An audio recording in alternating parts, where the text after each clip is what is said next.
मुंबईवरून गावाकडे आला तर सद्दाम म्हणून त्याला इडशीला चहा प्यायला नेलं तर मुद्दाम. सगळ्यांनी फुटक्या मारत चहा पिला आणि सदामला म्हणलं तुला चहा पाजलाय मुद्दाम म्हणून आता आम्ही जातो खायला बदाम.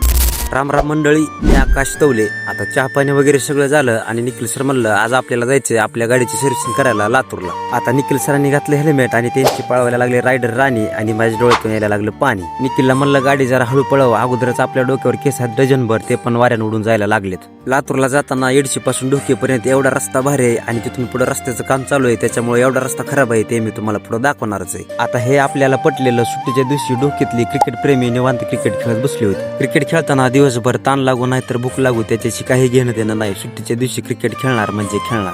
रस्त्याचं काम चालू होतं त्याच्यामुळे एवढा धुरळान फुफुटा होता. अगं माय माय माय माय. अगोदरच आम्ही दिसायला काळ आणि त्यातल्या त्या तोंडावर किलोभर मळ साचल्यामुळे आमचं चांगलंच मेकअप झालेलं. रस्ता खराब असल्यामुळे सारखंच ब्रेक दाबावं लागायचं, त्याच्यामुळे माझं डोकं हेल्मेटवर जाऊन आदळायचं. असली बेकार फजिती झालेली काही विचारूच नका. खराब रस्ता कसा तरी पार केला आणि मुरुडमध्ये पोहोचलो आणि या मुरुडचा बस स्टॉप.